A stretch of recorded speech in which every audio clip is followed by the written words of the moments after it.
गाजियाबाद के गांव में सरपंच का चुनाव होने वाला था।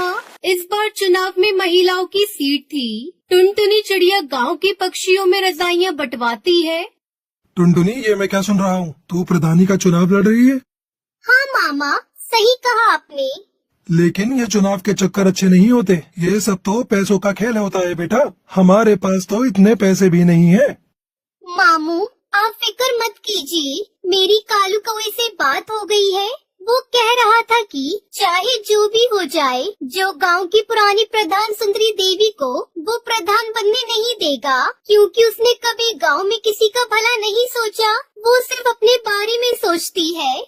बात तो तू सही कह रही है। वह जब से प्रधान बनी है, उसने आज तक किसी भी जंगल वाले की कोई मदद नहीं की। बस अपनी कोठी गाड़ियाँ यही बनाती गई है। लेकिन एक बात बता, हम पैसे कहाँ से लाएंगे? मामू, आप फिक्र मत कीजिए। कालू ने कहा है कि मुझे बस चुनाव में खड़ा होना है और आगे जाकर एक अच्छी प्रधान बनना है। बाकी सारे पैसे तो वही लगाएगा। अगर ऐसी बात है तो ठीक है, तू जरूर लड़। बस हमारे घर की इज्जत का ध्यान रखना बेटा, क्योंकि तेरे माँ बाप ने जाते समय तुझे मेरे ही हाथों में सौंपा था।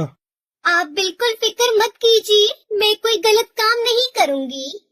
दूसरी तरफ कालू अपने दोस्त जग्गू कालिया के साथ खेतों में सोया होता है और वो नींद में बड़बड़ाता है। टुनटुनी प्रधान जिंदाबाद, टुनटुनी प्रधान जिंदाबाद। मामू देखो, मैंने कहा था ना, अब आप मेरा टुनटुनी से निकाह कर दीजिए। गुरुजी, आपको लगता है टुनटुनी से निकाह करना इतना आसान है? क्या उसका मामू इतनी आसानी से होने देगा? टुनटुनी प्रधानी जीतेगी और मैं तुरंत उसके मामू से टुनटुनी का हाथ मांग लूंगा।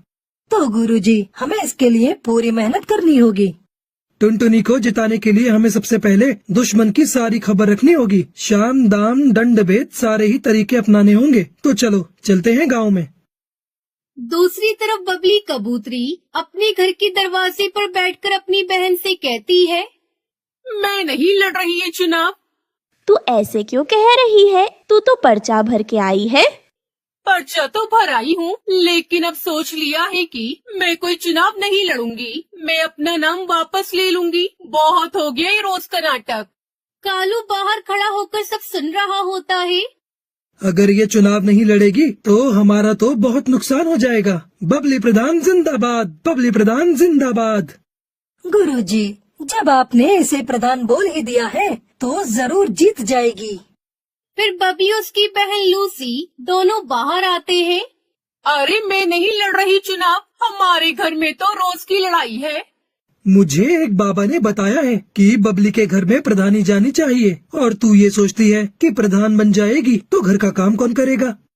अच्छा तो ये बात है, लेकिन अगर मैं चुनाव में हार गई तो ना घर की रहूंगी ना घाट की। तू तो रही पागल की पागल, तेरा कुछ नहीं हो सकता। तेरे को बोलकर कोई फायदा नहीं, मैं जा रहा हूँ। रुक जा, इतने विश्वास के साथ बोल रहा है तो मैं जरूर लड़ूंगी चुनाव।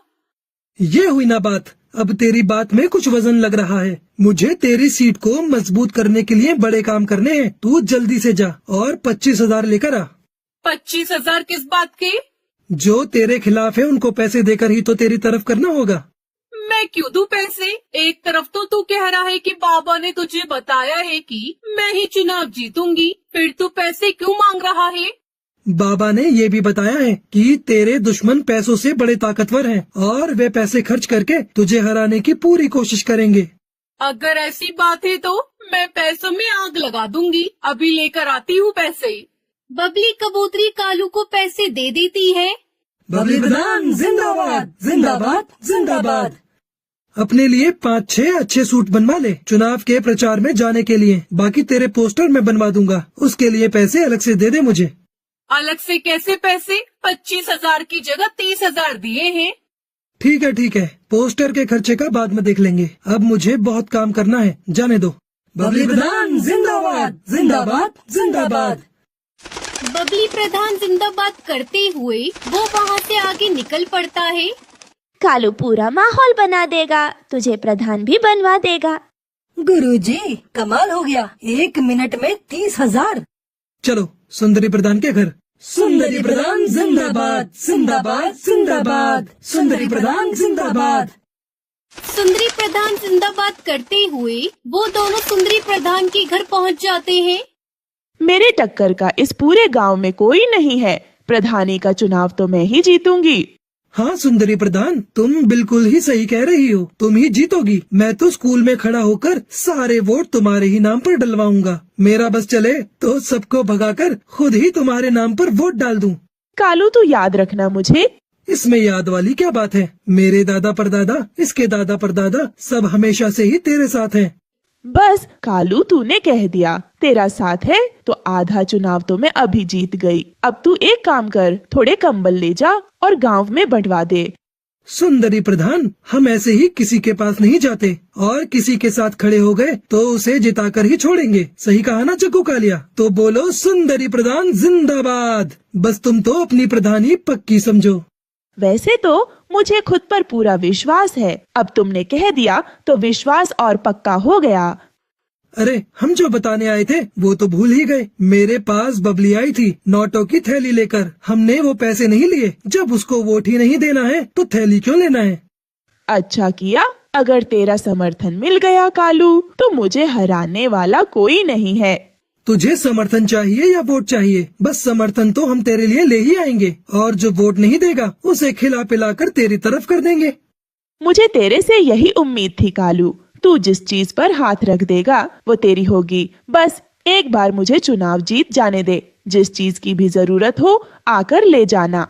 तेरे घर का तो मैं पानी भी नहीं पीऊंगा। तुझे वोट देने के लिए मैं तेरे से कुछ लूंगा क्या? वह तो जब मैं गांव में निकला तो 2-4 पक्षियों ने पूछा कि भाई किसे वोट डालना है, कुछ खिला पिला दो। उसके लिए मैं तेरे से पैसे लूंगा, उनको खिलाने पिलाने के लिए और तेरी तरफ करने के लिए, वरना मैं तो एक पैसा न लूं। कालू, जब तेरे जैसे लोग मेरे फेवर में है ना तो मैं ही जीतूंगी चुनाव। अरे वो हरिया तोती आई थी मेरे पास पैसे लेकर कि मैं और अपने साथ वाले वोट उसे दे दूं। मैंने तो सीधा ही मना कर दिया कि मैं नहीं लूंगा पैसे। जब वोट उसे नहीं देना तो उसके पैसे क्यों लेना? ठीक किया तूने। मैंने उसको साफ साफ कह दिया कि इतने पैसे तो सुंदरी ऐसे ही दे देगी मुझे। अब तुम एक काम करो सुंदरी प्रधान, मुझे 25,000 ला कर दो। मैं उनके लिए काजू बादाम और फलों की टोकरी उतरवाता हूँ। बस फिर देर किस बात की है, ये ले पैसे। वो सुंदरी प्रधान जिंदाबाद करते हुए वहाँ से निकल जाते हैं। दूसरी तरफ हरिया तोती के घर उसका पति तोताराम परेशान था। क्या सोच रही हो? मैं ये सोच रहा हूँ कि तू इस बार चुनाव मत लड़। क्यों न लड़ू चुनाव? मेरी बात हो गई है, सारा गांव मेरे साथ है। अरे 2 बार तो मैं भी चुनाव लड़ चुका, देख हार के बैठा हूँ। तुम हार गए लेकिन मैं तो जीतूंगी। अरे रहने दे, तू क्यों घर को बर्बाद करने पर तुली हुई है? तुम कुछ भी कहो, मैं तो लड़ूंगी चुनाव और जीतूंगी भी। तभी कालू आता है। हरिया प्रधान जिंदाबाद। देखो कालू खुद मेरी जीजी कार करते हुए आ रहा है और ये जिसके पीछे लग गया वो तो जीत ही गया समझो। अरे तोताराम, क्या बात हो गई? दुखी क्यों हो? क्या बताऊं तुझे, 2 बार चुनाव लड़ा और हार गया। अब ये चुनाव लड़ने को कह रही है, बात ही नहीं मान रही मेरी। अब हार की बात करेगा तो हारेगा ही। जीत की बात कर, जीत की। पीछे मुड़कर देखना छोड़ दे और आगे की तरफ बढ़।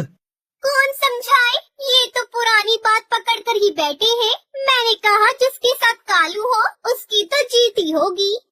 अब तुम्हें क्या बताऊं, 3 बार आ गए मेरे घर पर 30,000 40,000 लेकर। कह रहे थे कि तुम बस चुनाव जितवा दो, पैसे चाहे कितने भी लग जाएं। तूने किसी को हाँ तो नहीं करी? ऐसे कैसे हाँ कर देता? ऐसी गालियां दी, अगर तू सुनती तो तेरे कानों से खून आ जाता। बिल्कुल सही किया तूने। मैंने तो बोल दिया कि तू 30 लेकर आई है, 40 तो हरिया मुझे ऐसे ही दे देगी। इतने पैसे तो नहीं दे पाऊंगी। कितने पैसे दे पाएगी? बताओ जी। क्या बताऊं, 15,000 दे दे कालू को। ठीक है, ये तो हमारे घर की बात है, बाकी के पैसे बाद में दे देना। और एक बात बता दूं, ये पैसे मैं अपने लिए नहीं ले रहा, लोगों की खुशामद के लिए ले रहा हूँ, ताकि उनका वोट तेरे नाम पर डलवा सकूं। मुझे क्या करना है पैसों का?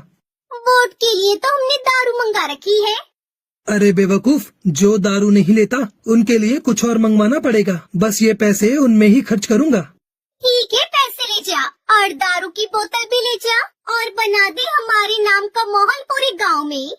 कालू और जग्गू कालिया हरिया प्रधान जिंदाबाद करते हुए वहाँ से निकल जाते हैं। कुछ दिनों बाद बबली अपनी बहन से कहती है, मुझे बाकी किसी से डर नहीं है, सिर्फ टुनटुनी से डर है। बिना पति के इलेक्शन लड़ रही है। गांव के सारे मर्द पक्षी तो इसे ही वोट देंगे। तुम फिक्र क्यों करती हो? वैसे भी ये अपने गांव की है नहीं, ये इसके मामा का गांव है। इसकी सीट तो कैंसिल ही कर देंगे। वोटिंग का दिन आता है और गांव में वोट पड़ते हैं। सुनो गांव वालों, हमारे अधिकारी जी ने वोटों की गिनती कर ली है। अब वह परिणाम की घोषणा करेंगे। गांव वालों, टुनटुनी 103 वोटों से आगे है और वह गांव की प्रधान घोषित की जाती है। टुनटुनी कालू सब नाचने लगते हैं। गांव वालों, हमें पंचायत बुलानी होगी। यह चुनाव गैर कानूनी हुआ है। हाँ हाँ, सही कहा तोताराम ने।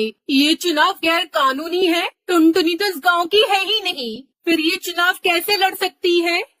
गांव की चौपाल पर पंचायत बिठाई जाती है। गांव वालों, तोताराम का ये कहना है कि टुनटुनी इस गांव में गलत तरीके से चुनाव जीती है, क्योंकि वह इस गांव की है ही नहीं, इसलिए चुनाव दोबारा होंगे। क्यों होगा दोबारा चुनाव? मैं प्रधान बनी हूँ, मुझे जिताने वाले गांव के पक्षी ही हैं। हम पागल हैं जो हमने चुनाव के लिए 10 बीघा जमीन बेच दी। मैंने कोई गैर कानूनी तरीका नहीं अपनाया है। चुनाव लड़ने जीतने के लिए मैं इस गांव की हूँ।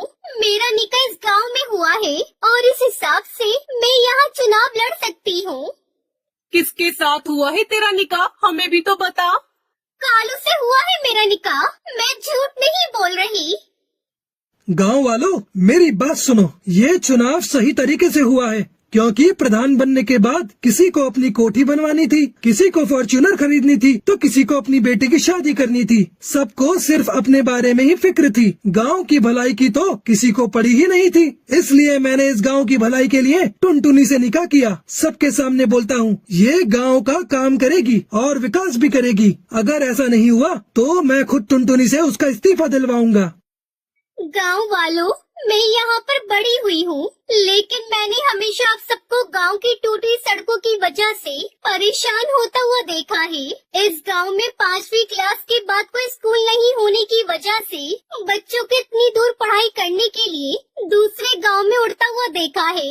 मेरे मामू मुझे पढ़ाना चाहते थे, लेकिन हमारे गाँव में कोई स्कूल नहीं था, जिस वजह से मैं आगे नहीं पढ़ पाई। और मैं नहीं चाहती कि हमारे गांव की आगे आने वाली पीढ़ी कम पढ़ी लिखी हो, खास तौर पर चिड़ियाएं, जिन्हें आप सब आगे की पढ़ाई के लिए दूसरे गांव नहीं भेजते। गांव के सभी पक्षी कालू और टुनटुनी के लिए ताली बजाने लगते हैं और इस तरह टुनटुनी चिड़िया जंगल के प्रधान बन जाती है और कालू की टुनटुनी से शादी हो जाती है।